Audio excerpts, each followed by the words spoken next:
Welcome mechanic. Today we have a 2008 Chevy Silverado 1500.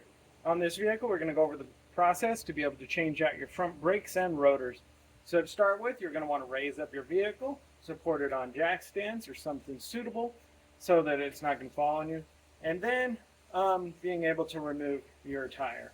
We're on the front left, and so the front right will be pretty much the same process as you do this. So we have a T30 here that we need to loosen or remove, which is a bolt that holds the rotor to the hub here. And it's really only there for assembly, and so you may need to drill it out, and if you do and you don't have a new one to put in, you don't need to worry about it completely. But while we're at it, let's see if we can get that one to come loose. They sometimes can be a pain, and then break. This one actually will come out, which is good. It makes our life a little bit easier, and we'll be able to reuse it. Yeah. So now we're going to turn the steering wheel. Would be to the right, so that we can go ahead and loosen these bolts here on the caliper unit itself, and then we can take the carrier bolts out also. So the caliper unit here, they are size 19 millimeter to get the outside caliper bolts loose. Now depending, sometimes this may spin inside here, and so you may need a narrow wrench or something to put on there.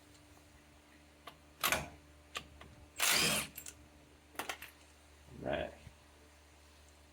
So we have those two removed. Get my hanger to hang up the caliper out of our way. Right. So we're going to pull our caliper away from the unit here. And being able to support this up so that there's not a lot of pressure on our brake line as gold.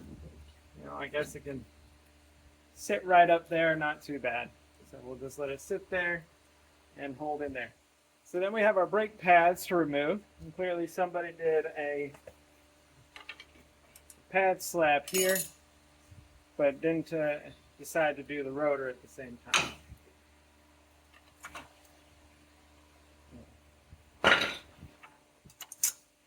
So we'll remove all this hardware since we've got new. Then go ahead and remove these two bolts here, which are size 18 for our carrier bracket.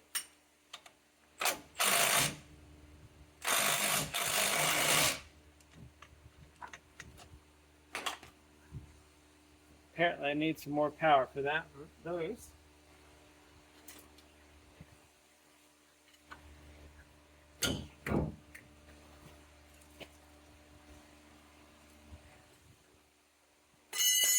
Interesting. Okay.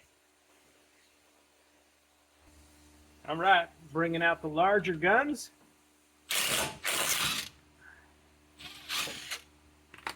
To be able to remove the bolts that hold this carrier bracket on.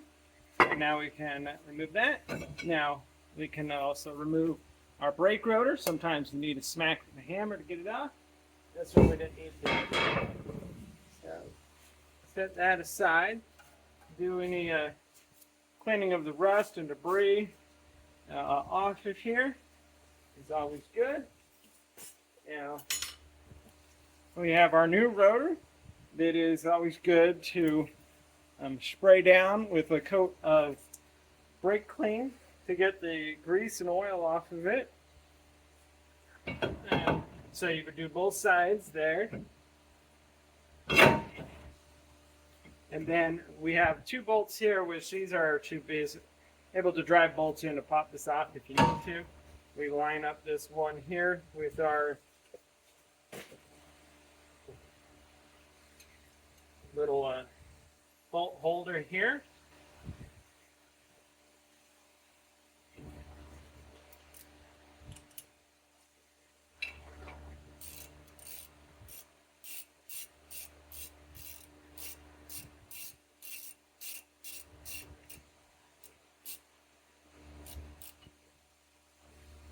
There.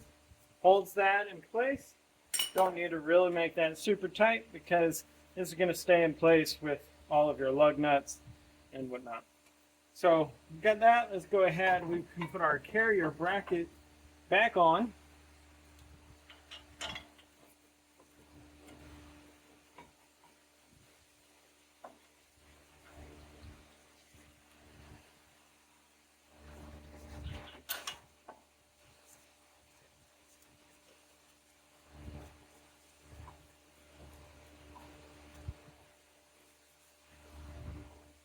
And then tighten that up. That is our size 18.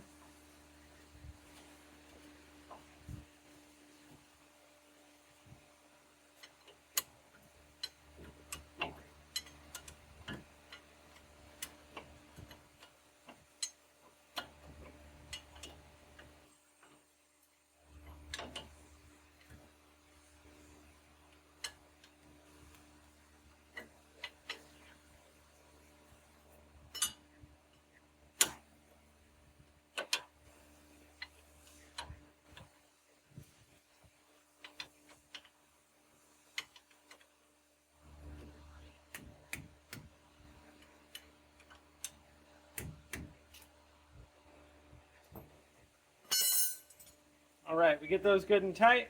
Now we want to take out our glide pins here, whether you're replacing them or just being able to reuse the old ones. We're going to wipe them clean and put new grease on them to install there. So we've got some new brake caliper grease here to apply so that these glide pins are going to slide in and out. I like to get a little bit here on the top side only so that we get a good seal. You spin it in, and then that little bit of grease there on that rubber will help seal out the moisture. Now when you got air bubbles in it, just push it in, and then being able to pull on this side there. We'll do the same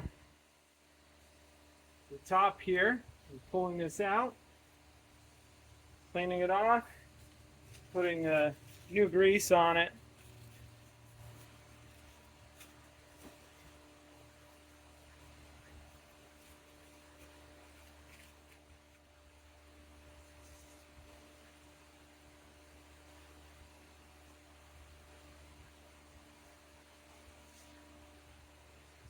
And you don't need don't need to put a ton of grease on. We just want enough that everything gets lubricated up. There we go.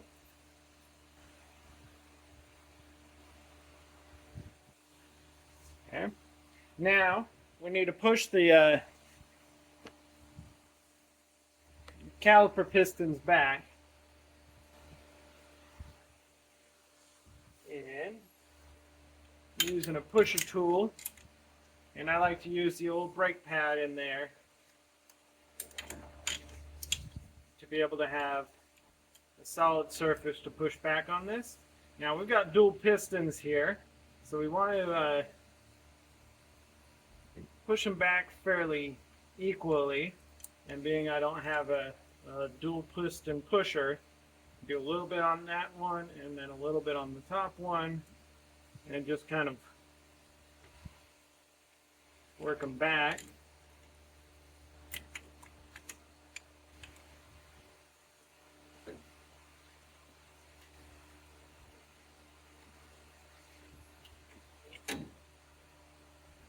Until it's all pressed back. All right, able to get the caliper pistons pushed back, and we've got our new brake hardware. Get our new pads on, and then we'll be able to put our put it all back together. So, depending on how your hardware sits here, we need to line it up, press it in there, and then you're going to see these tabs here. Those are for the brakes to press against so that they press the brakes backwards.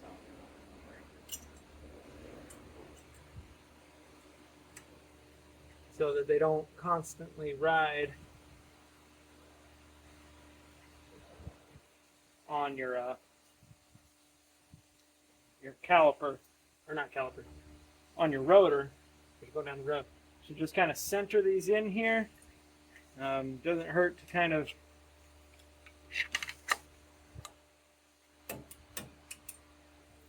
take your little tool there. Do the same with the ones up here up top.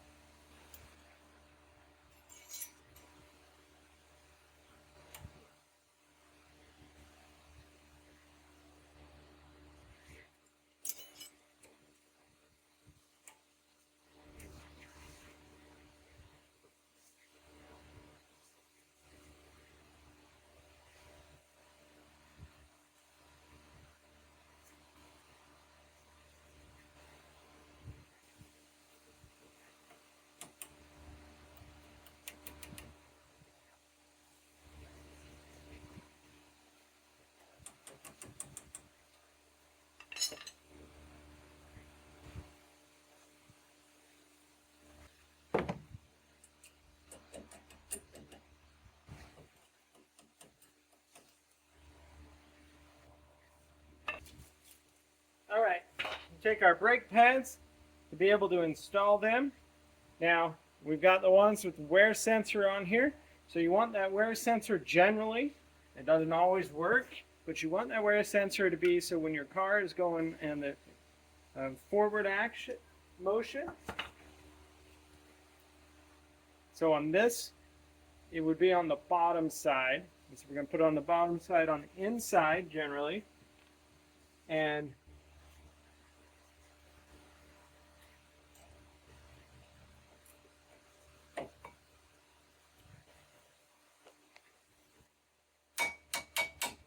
there.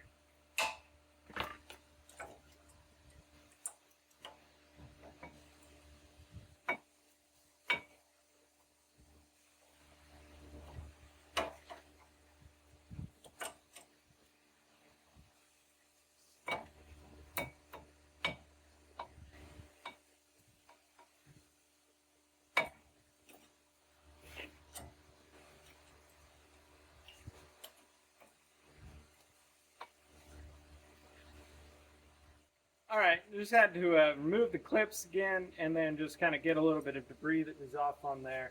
And now these are going in there. So kind of starting them in at an angle and then being able to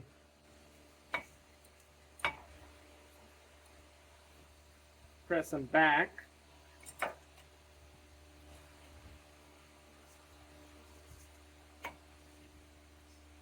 Onto the holders, and everything moves the way it's supposed to.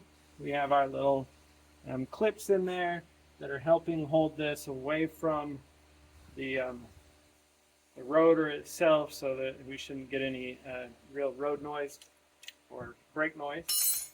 Now, being able to take our caliper now down and over our brake pads,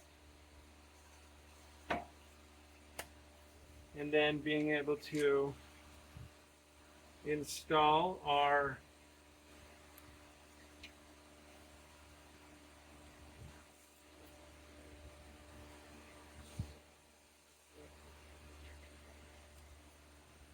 $19mm bolts that hold our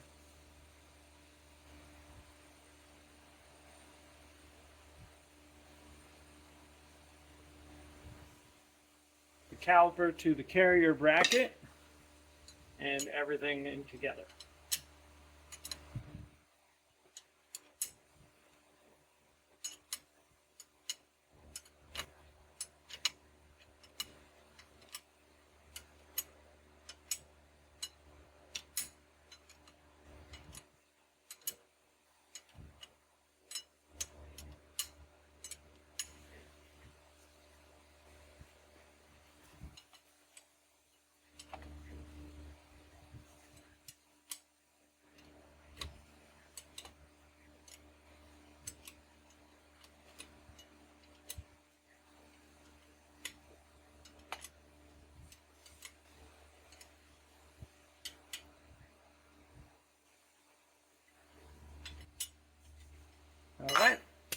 And so there's our replacement of our brake rotor, brake pads on our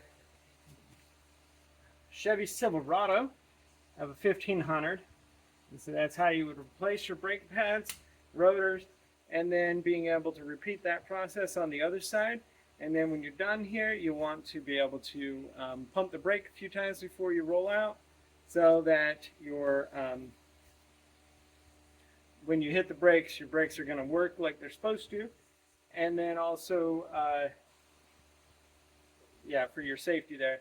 And so you'll get done here, put your tire on, and torque the tire to spec, and be able to go and drive safely. Thanks for watching Mechanic, where you can be the mechanic.